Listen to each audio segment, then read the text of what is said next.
And when humans walked away, the galaxy held its breath. Part 1. The massive dome of the Galactic Council's high chamber gleamed under the light of 3 suns. Inside, 2,000 alien representatives from across known space sat in concentric rings, their attention fixed on the solitary human figure standing at the center podium. Ambassador Eliana Frost, Earth's chief diplomat, stood motionless as the 7-member High Council delivered their ultimatum. Humanity will submit to oversight protocols or face immediate sanctions, announced Premier Vox Tulla, the insectoid leader of the council. His mandibles clicked with barely contained irritation. Your species' technological advancement rate exceeds safety parameters. Eliana's face betrayed nothing as she glanced at the data screens hovering around her. Earth's small delegation sat in a balcony above. Admiral Reeves, Science Director Okafor, and Cultural Attaché Donovan, all watching with practiced neutrality. The Council has deliberated for 8 cycles, continued Tulla. Humanity's unregulated development poses an existential risk to galactic stability. You have accessed quantum manipulation technology 3 centuries before developmental projections indicated. You have weaponized fold space contrary to Treaty 9. Your AI integration exceeds acceptable boundaries. The chamber hummed with nervous energy. Representatives from the Arcturian Compact shifted uncomfortably. The Maverian delegation's bioluminescent patterns flashed rapid warnings. I have heard the Council's concerns. Eliana finally spoke, her voice calm, but carrying to every corner of the chamber. And I have a response from Earth's unified government. She tapped her wrist device. The room's holographic displays flickered as data packets transferred. The council members' expressions changed from smugness to confusion to alarm as they reviewed the information. This is impossible, whispered Councillor Drav, the eldest member. Earth rejects the council's oversight proposal, Eliana announced. Furthermore, effective immediately, humanity is withdrawing from the Galactic Accord. Pandemonium erupted. Species that hadn't spoken to each other in centuries were suddenly shouting across the chamber. The Council's security forces moved toward the human delegation, only to freeze as their systems mysteriously deactivated.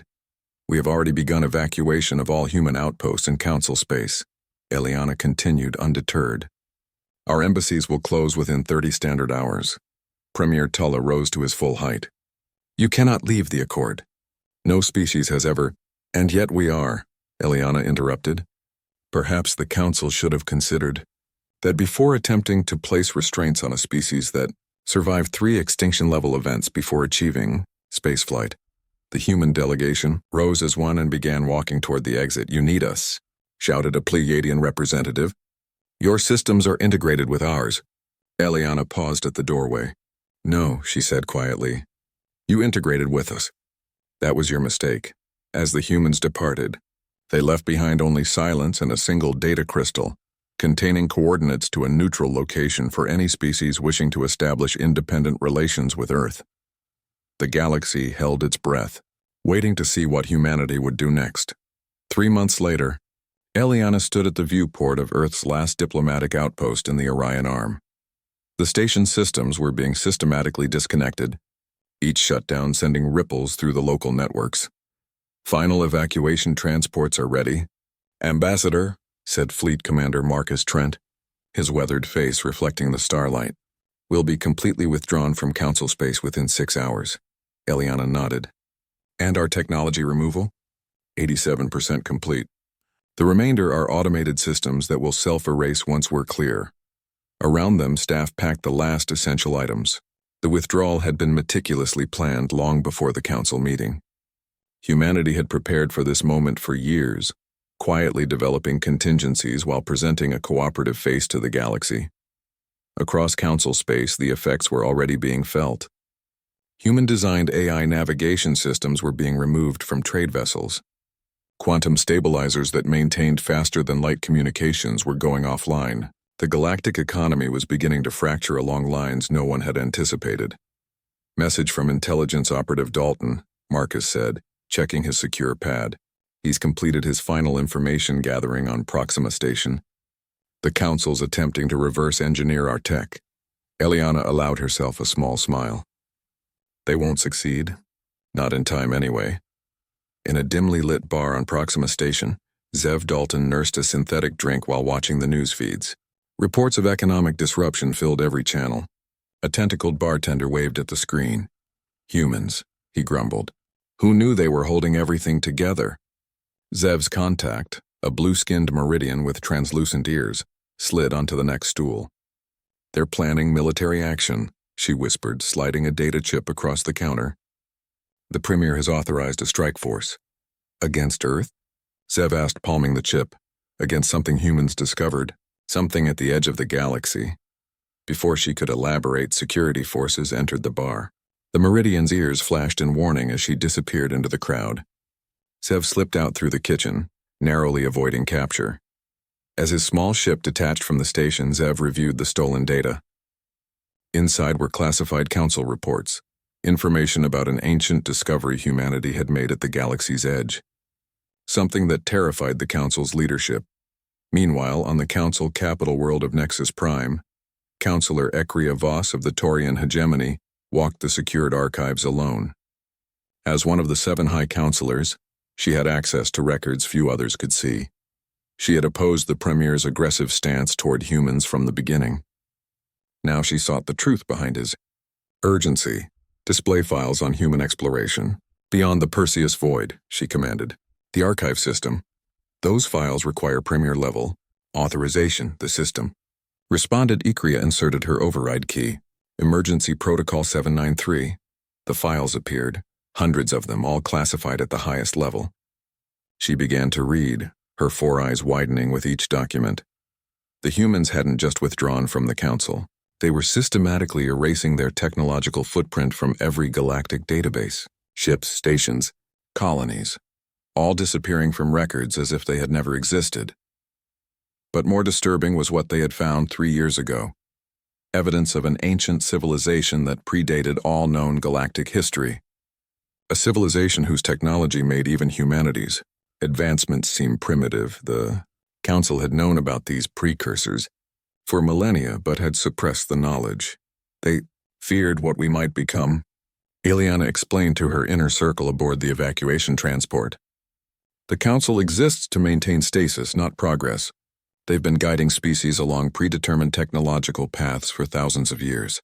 And now? Asked Science Director Okafor. Eliana looked at the final transmission from their outpost as it deleted itself from galactic records. Now we show them what humanity does best, she said. We build something new. As the last human ship vanished into fold space, leaving Council territory forever, the signal went out across human networks. Project Phoenix was beginning. The galaxy had tried to cage humanity. Instead, they would reshape it. Arshan, when humans walked away, the galaxy held its breath. Part 2, Doctor. Thalo Nux stepped carefully through the abandoned human outpost, his 4-fingered hand brushing away the thin layer of dust that had settled in just 6 months since the humans left. The station light still functioned, powered by human quantum cores that would likely run for centuries without maintenance. Remarkable, he muttered, adjusting his atmospheric filter. His assistant, a young Procyon named Lith, scanned the walls with specialized equipment. This is the 7th abandoned station we've examined, Lith said. Still no indication of why they left so suddenly. Thalo wasn't so sure. As the leading xenoarchaeologist from the Concordant, a faction that had opposed the Council's position on humanity, he'd noticed subtle patterns. Each abandoned human facility contained fragments of information, left behind in ways that seemed almost deliberate. Look here, Thalo pointed to a seemingly random arrangement of equipment in the station's central lab. The positioning of these devices isn't practical from a workflow perspective. Lith tilted her head. You think they're trying to tell us something? Before Thalo could answer, their comms crackled. Unidentified vessel approaching, came the voice of their pilot. Council registry. Military class? Thalo and Lith exchanged alarmed glances. Their research expedition wasn't authorized by the Council. Technically, they were trespassing in restricted space. Get what you can from the main computer, Thalo instructed. I'll try to delay them. As Lith worked, Thalo reached the station's docking bay just as the airlock cycled open. A tall, gray-skinned figure in a Council fleet uniform stepped through, flanked by security drones. Admiral Corvin, Thalo said, recognizing the infamous commander of the Council's Special Task Force. This is an unexpected honor. Admiral Jax Corvin surveyed the archaeologist with piercing yellow eyes. Dr. Nux, interesting to find a respected academic looting abandoned human property. Research, not looting, Thalo corrected. The Concordant believes there's value in understanding why the humans withdrew. Corvin walked past him, examining the station with practiced efficiency. 6 months and the galaxy is still reeling. Trade routes collapsed. Communication networks failing.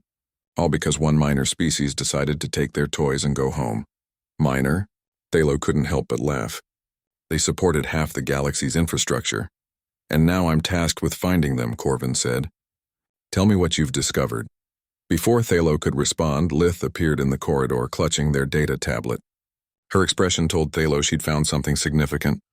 Just debris and abandoned equipment, Thalo lied. Nothing that explains their departure. Corvin's eyes narrowed. I fought alongside humans during the Hive incursion 20 years ago. They never do anything without purpose. He stepped closer to Thalo. When you figure out what they're telling you, Doctor, remember where your species' loyalties should lie. After Corvin departed, Lith showed Thalo what she'd found. Coordinates embedded in the station's maintenance logs, pointing to a location far beyond council space. It's an invitation, Thalo whispered. They're leaving breadcrumbs.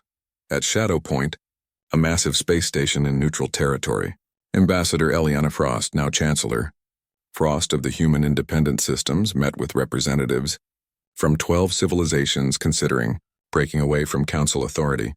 The Galactic Council has existed for 8,000 years, Eliana told the assembled delegates. In that time, how many major technological breakthroughs has your species been permitted to implement? The representatives exchanged uncomfortable glances. The Council doesn't just regulate technology, continued Eliana. It suppresses innovation that might disrupt the established order. A serpentine delegate from the Ophidian cluster raised a scaled hand. What alternative do you offer? Eliana activated a holographic display showing a distant star system. We've established a new colony beyond the Perseus Void, a place to develop without restriction. We invite any species willing to contribute knowledge rather than suppress it. The Council will never allow such a coalition to exist, said another delegate. Eliana smiled. They first have to find us. Admiral Corvin stood on the bridge of his flagship, the Inexorable, as it led a fleet of 60 vessels toward the coordinates where intelligence suggested human activity. Approaching the Perseus Void boundary, reported his navigation officer. Long-range sensors detect multiple ships ahead. Corvin leaned forward. Human vessels? Confirmed. A convoy of 7 transports with escort ships. Intercept course. Prepare to disable their engines. The Council fleet surged forward, weapons charged. The human ships, seemingly caught by surprise, scattered in different directions. Sir, called the sensor officer.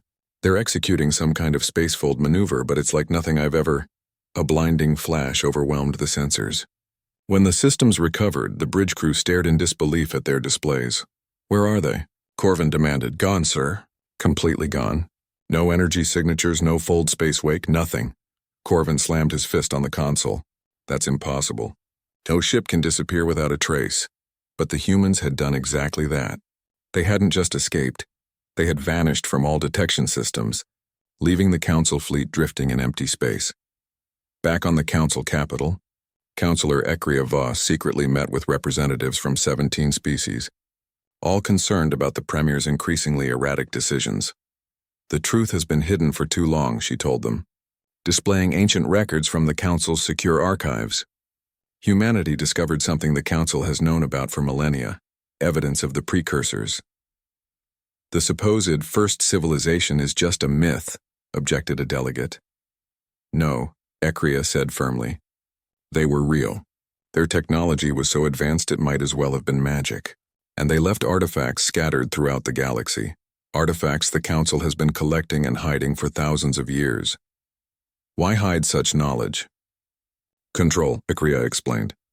The Council's founding species discovered early on that by regulating access to advanced technology, they could maintain their dominance. They've been guiding all our civilizations along predetermined technological paths ever since. And the humans discovered this? Ekria nodded. 3 years ago, they found a precursor installation at the galaxy's edge. After that, they began quietly preparing for independence. What happens now? The Premier has declared humanity an official threat, Ekria said. He's authorized military action against any human settlements we can locate. And if we can't find them? Ekria's 4 eyes blinked in sequence, a sign of deep concern among her species. Then we prepare for them to find us. On their terms, not ours. Dr. Thelo Nux and his small research team had decoded enough of the human breadcrumbs to plot a course to the coordinates beyond Council space. Their small vessel slipped away from the concordant homeworld, carrying equipment and supplies for a journey into uncharted territory.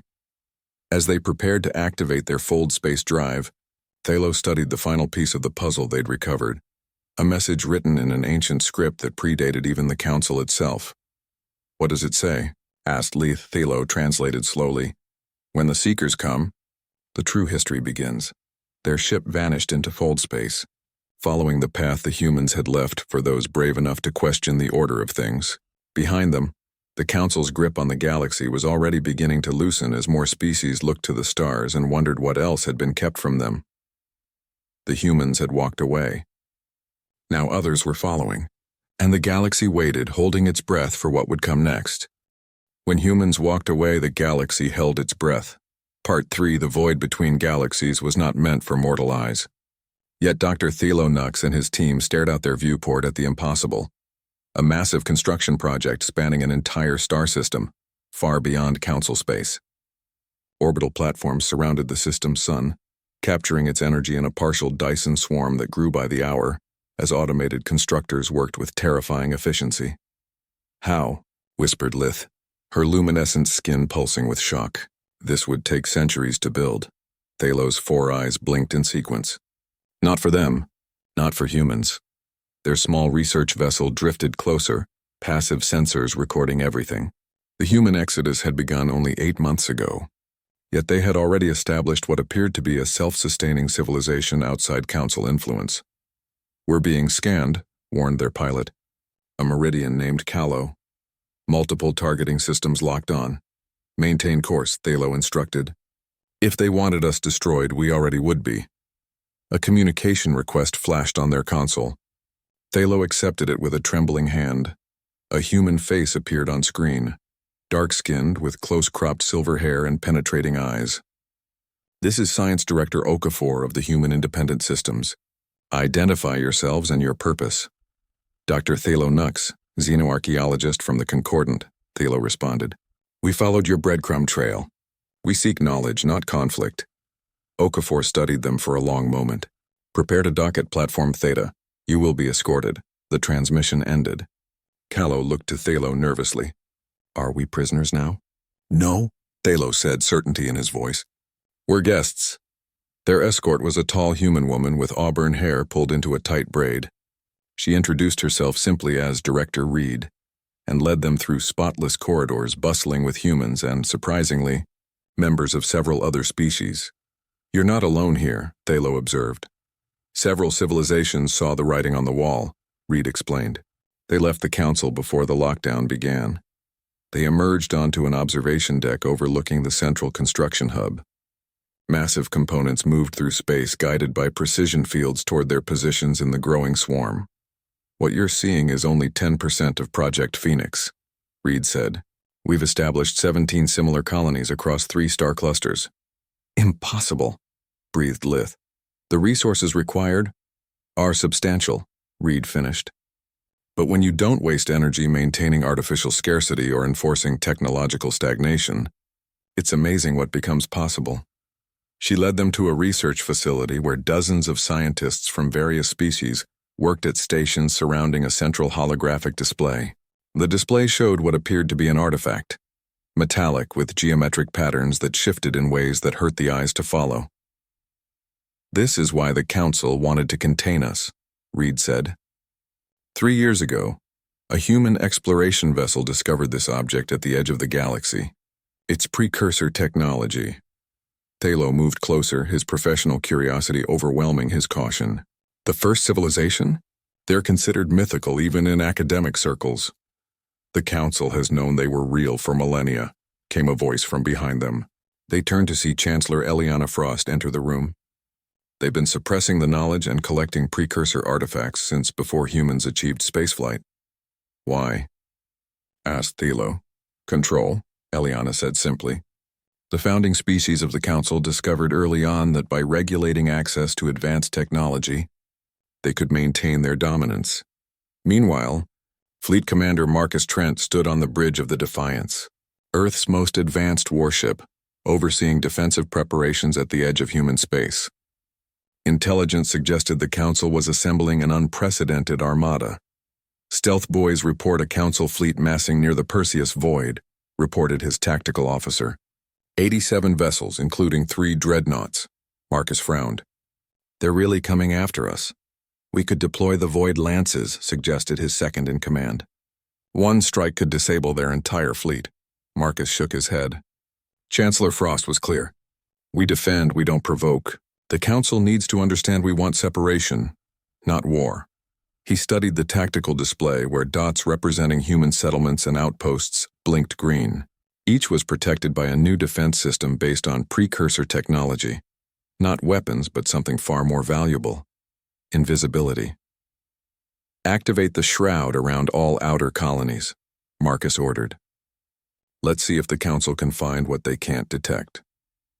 On the Council capital world, Councillor Ekria Voss moved through the shadows of the Grand Archive.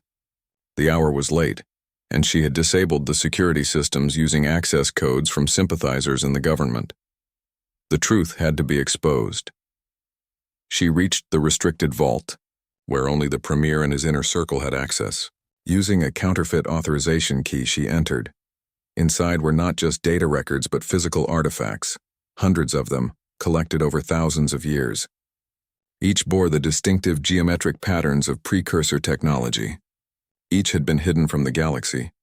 Ekria placed quantum trackers on key items, then uploaded the vault's catalog to her secure network. When she emerged, a figure waited in the corridor. I knew someone would eventually come looking, said Admiral Corvin, stepping from the shadows. I didn't expect a High Counselor, Ekria froze.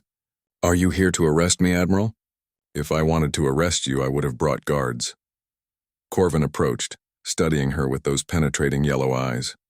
I want to know what's in that vault that's worth risking your position and possibly your life. The truth, Ekria said simply. About the precursors. About why the Council fears humanity so much. Corvin was silent for a long moment. I lost half my fleet trying to track human ships. They vanished, not escaped, vanished. Using technology I've never seen before. Technology based on what they found, Ekria explained. The Premier knows humans discovered precursor artifacts that the Council didn't control. He's terrified they'll unlock capabilities that undermine Council authority. And will they? Ekria's 4 eyes blinked in sequence. They already have. Back at the Human Research Facility, Dr. Thilo Nux and his team were not prisoners but honored researchers. They worked alongside humans studying the precursor artifact. We've determined it's a communication node, Okafor explained as they examined holographic models, part of a vast network that once connected the entire galaxy. How old is it? Asked Thalo. At least 3 million years, Okafor said. The precursors weren't extinct as the Council records claimed. They transcended physical form. Transcended? Lith asked.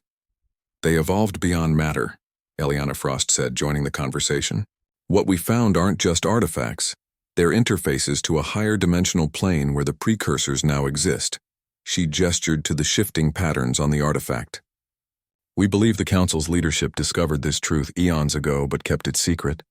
They've been selectively using precursor technology to maintain their power while preventing other species from accessing it. Why share this with us? Thalo asked. Because the galaxy deserves the truth, Eliana said. And because what's coming next will require allies who understand what's at stake. That evening, as Thilo and his team were shown to their quarters, the xenoarchaeologist stood at a viewport watching the construction of the Dyson swarm. They did all this in 8 months, he said quietly to Lith. Imagine what they'll accomplish in 8 years. Do you think the Council can stop them? She asked. I think, Thalo said, that the Council made the greatest mistake in its 8,000-year history when they tried to cage humanity. A notification chimed on his comm device. A message from Counselor Voss. sent through secure channels before they left concordant space. He opened it, then stared in shock at the contents. "What is it?" asked Lith. "Confirmation of everything the humans told us," Thalo said. "But there's more. The Council isn't just afraid of humans discovering precursor technology. Then what? They're afraid of what's hidden in the precursor network." Thalo looked up, his eyes wide. Something is waiting in that higher dimension.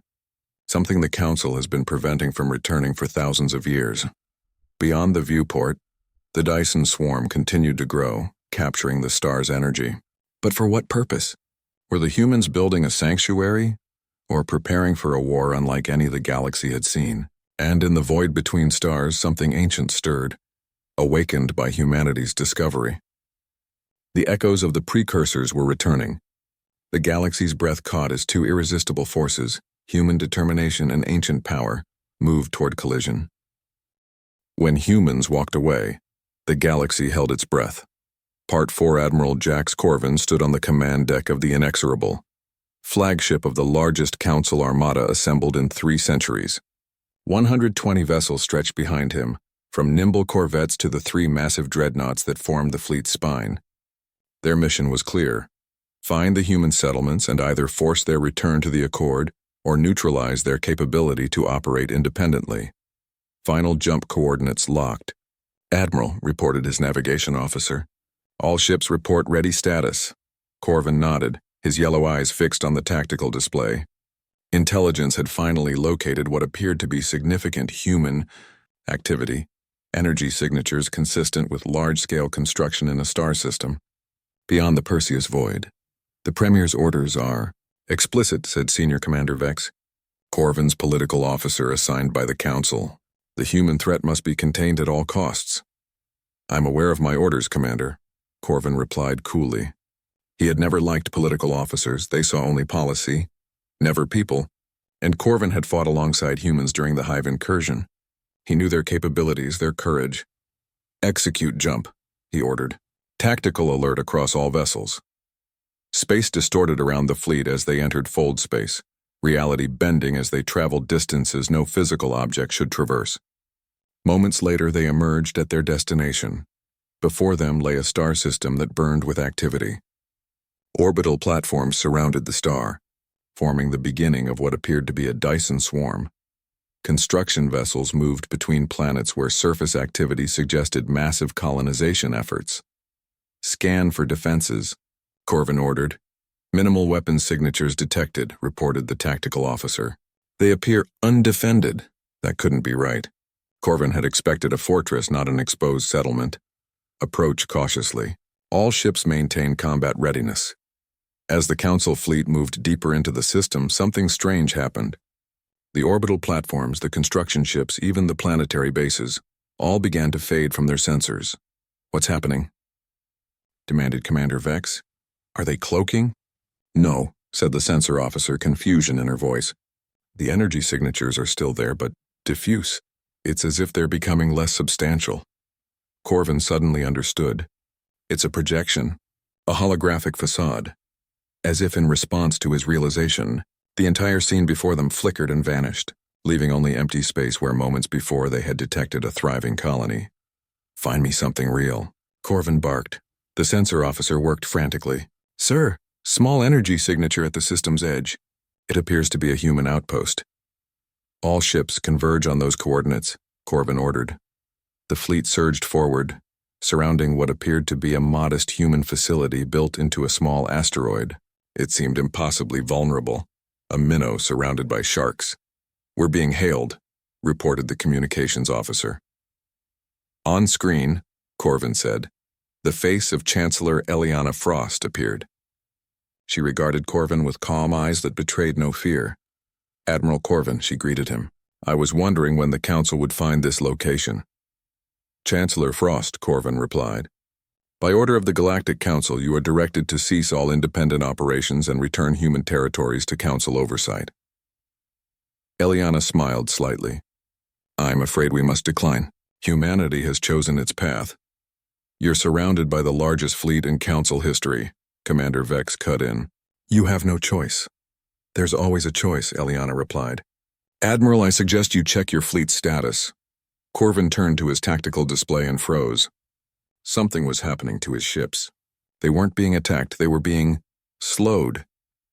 Time-space distortion field activated around the Council fleet, reported the tactical officer, panic edging into his voice. Our ships are experiencing temporal drag. Weapons and propulsion systems affected. Around them, the vacuum of space seemed to thicken like honey. The fleet's movement slowed to a crawl, though communications remained unaffected. They were trapped in a bubble of altered space-time, helpless but completely aware. "What have you done?" Corvin demanded.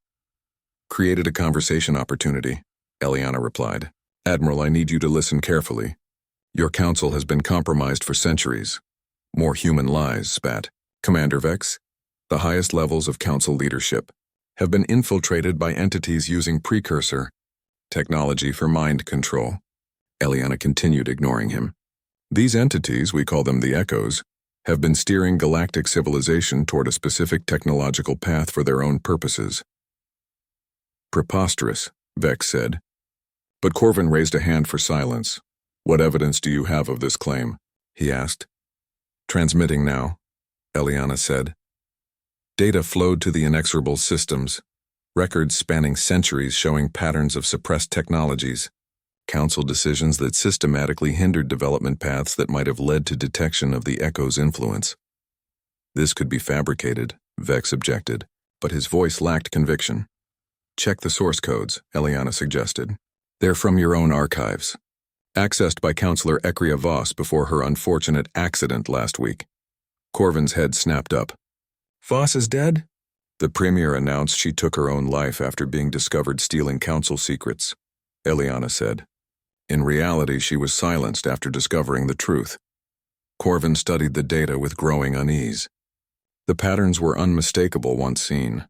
Decisions that made no strategic sense except to suppress specific technological developments. And always, the same council members voting in inexplicable unison across centuries of leadership changes. "Release my ships," he said finally. "I can't do that until I'm certain you understand what's at stake," Eliana replied. "The Echoes are corrupted fragments of precursor consciousness. They fear humanity because Earth's unique development, shaped by isolation and constant survival challenges, created a blind spot in their predictions. We developed along paths they couldn't control. If what you say is true," Corvin said carefully, "why not present this evidence to the full council?" "Because we don't know how deep the influence goes," Eliana explained. "What we do know is that the Echo's ultimate goal is to force galactic civilization to build a specific configuration of technology that will allow them to fully reawaken." Commander Vex suddenly drew his sidearm, aiming at Corvin's head. "Enough of this human propaganda. Admiral, order the fleet to fire all weapons." Before he could pull the trigger, 2 officers tackled him to the ground, disarming him. Vex's eyes bulged with unnatural rage as he struggled. "Check his neural patterns," Corvin ordered. A medical officer scanned Vex, then looked up in shock. "Sir, his brain shows signs of external influence. Some kind of quantum entanglement at the synaptic level, just as the humans had claimed." "Chancellor," Corvin said, turning back to the screen, "I need to verify this independently." "Of course," Eliana nodded. "We'll release your flagship from the time-space bubble. The rest of your fleet will remain secured until you've confirmed our claims." The space around the inexorable suddenly lightened as the temporal effect dissipated. "Admiral, this is treason," Vex shouted as he was restrained. "No," Corvin said quietly. "This is due diligence." Hours later, after verifying the humans' claims through secure channels with Counselor Voss's allies, Corvin faced a choice. Nearly a third of his fleet's captains had reviewed the evidence and now questioned the Council's orders. "The Premier will declare us all traitors," said Captain Lena of the Dreadnought. "Judgment, perhaps," Corvin acknowledged. "But if these Echoes truly control Council leadership, then who are the real traitors to galactic civilization?" His decision made, Corvin opened a channel to Chancellor Frost's outpost. "My ships are divided," he told her. "Those who have seen the truth wish to join your cause. The rest will return to Council space with copies of the evidence." "And you, Admiral?" Eliana asked. Corvin thought of his long service to the Council, of the oath he had taken to protect galactic civilization. "I go where I can best fulfill my oath," he said, "and right now that appears to be with you." As 37 ships broke from the Council fleet to join the human alliance, the galaxy trembled at the dawn of the first true interstellar civil war in 12,000 years. The humans hadn't just walked away. They had started an avalanche that would reshape the power structures that had defined the galaxy for millennia. And in the shadows between stars, the echoes of the precursors sensed their carefully laid plans beginning to unravel. Their response would not be merciful. And when humans walked away, the galaxy held its breath. Part 5, the Great Hall of Unity, once the headquarters of the United Nations on Earth, now hosted representatives from 37 species. Banners bearing the symbols of civilizations from across the galaxy hung from the vaulted ceiling. At the center podium, Chancellor Eliana Frost addressed the first official gathering of what was now called the Concordance. For too long, the galaxy lived under the illusion of choice, she told the assembled delegates. The Galactic Council presented itself as a benevolent governing body, while systematically suppressing technologies that might free us from invisible control. Holographic displays activated around the hall, showing evidence recovered from Council archives and precursor sites. Admiral Corvin, now a key ally of the human-led coalition, stood at attention beside the Earth delegation, his presence a powerful symbol of the fracturing Council authority. The entities we've named the Echoes are not the precursors themselves, Eliana continued. They are corrupted fragments, digital ghosts left behind when the true precursors transcended physical form 3 million years ago. Dr. Thelo Nux approached the podium, now serving as the Concordance's chief xenoarchaeologist. Our research indicates the Echoes were originally meant to guide younger species, but they degraded over time. They began enforcing a misunderstood version of their creator's plan, manipulating the founding species of the Council to establish control over technological development throughout the galaxy. The displays shifted to show brain scans of Council leaders, including the now imprisoned Commander Vex. Quantum entanglement patterns glowed in their neural pathways, the method by which the Echoes exercise their influence. Science Director Okafor took the podium next. The Echoes feared humanity because Earth's unique development, shaped by isolation and constant survival challenges, created a blind spot in their predictions. When we discovered the precursor network 3 years ago, they recognized an immediate threat to their control. Which is why they pushed the Council to contain us, Eliana added. What they didn't anticipate was our capacity for independence. When humans walked away from the Accord, we broke a pattern of compliance that had existed for 8,000 years. The hall fell silent as the implications sank in. Species that had been part of the Council for millennia now questioned every aspect of their development. What happens now? Asked the representative from the Mavarian Alliance, their bioluminescent patterns shifting nervously. Now, said Eliana, we prepare for the Council's response. Our intelligence indicates they're assembling a fleet 3 times the size of the one Admiral Corvin commanded. Admiral Corvin stepped forward. The Premier has declared all defectors traitors to galactic civilization. They will show no mercy when they find us. If they find us, corrected Fleet Commander Marcus Trent. The tactical display changed to show the Concordance's defensive strategy, a Otsen network of precursor artifacts they had restored and repurposed. These devices don't provide weapons, Marcus explained. They create something far more valuable, a sanctuary the Echoes cannot perceive. Our settlements exist in a slightly phase-shifted reality, visible and tangible to us but invisible to those under Echo influence. The delegates murmured in amazement. Such technology defied conventional understanding of physics. We've established 17 colony systems using this protection, Eliana said. But sanctuary isn't enough. The Echoes must be neutralized if the galaxy is ever to be truly free. On the Council capital world, the Premier gathered the remaining High Council members. Only 4 of the original 7 remained loyal after Councillor Voss's death and the defection of 2 others. The human contagion spreads, the Premier stated, his insectoid mandibles clicking with barely suppressed rage. 17 species have now broken from the Accord. Our economic systems are strained to breaking. We must excise this cancer before it destroys everything we've built. The combined fleet is assembled, Premier, reported the military counselor. 340 vessels, including our 5 reserved dreadnoughts. We've activated weapon systems not used since the purge of Sector 7. Good, the Premier nodded. Our informants have finally located the humans' primary settlement. They believed their phase shift technology would hide them forever, but nothing escapes the Council's reach for long. What the Premier didn't say, what only he and the oldest Council members knew, was that the coordinates had come directly from the Echoes themselves. For the first time in centuries, these ancient intelligences had communicated directly with their puppets, breaking their own protocols out of desperate fear of what humanity had discovered. The attack begins in 3 cycles, the Premier announced. We will crush this rebellion and restore order to the galaxy.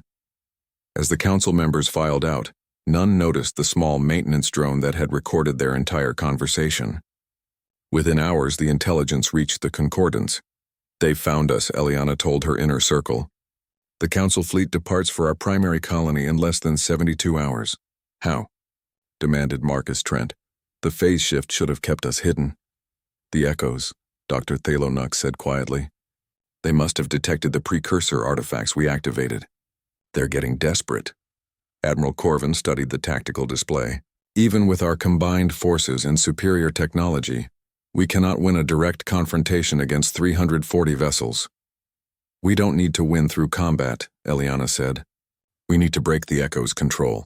She activated a holographic model of a device unlike anything they had built before, a complex array of precursor technology, integrated with human innovations. The connection nexus, explained Okafor, designed to sever the quantum entanglement between the Echoes and their controlled pawns. One activation will free every influenced mind in its range. Will it work? Asked Corvin. In theory, Okafor admitted. We've tested it on smaller scales with Commander Vex and other captured Council officers. But galaxy-wide implementation would require a power source beyond anything we currently possess. What about the Dyson swarm? Suggested Thalo. Even at 10% completion, it might generate enough energy. Okafor nodded. But we'd need to bring the Council fleet into proximity for maximum effect. So we let them find us, Eliana said. We let them think they've cornered us, and then we break their chains. The Council fleet emerged from fold space at the coordinates of the human colony, weapons charged and ready for battle. Before them lay the Concordance's primary settlement, a star system transformed by precursor technology and human ingenuity. The partial Dyson swarm glowed with captured stellar energy. All ships in attack formation, ordered the Council fleet commander. Target their central command structures and power generation facilities. Sir, reported a sensor officer, I'm detecting unusual energy patterns across their swarm, power levels rising rapidly. At the heart of the colony, aboard the Concordance flagship Hope, Eliana Frost, Admiral Corvin, and their allies watched the approaching armada. They're in position, reported Marcus Trent. Connection nexus powered and ready. All Concordance ships, defensive positions only, Corvin ordered. Do not fire unless directly threatened. Eliana looked at the faces of her allies, human, Concordant, Mavarian, even the former Council officers who had joined their cause. Each understood what was at stake. Activate the nexus, she ordered. Okafor initiated the sequence. The Dyson swarm flared with brilliant light as it channeled the star's energy into the precursor device.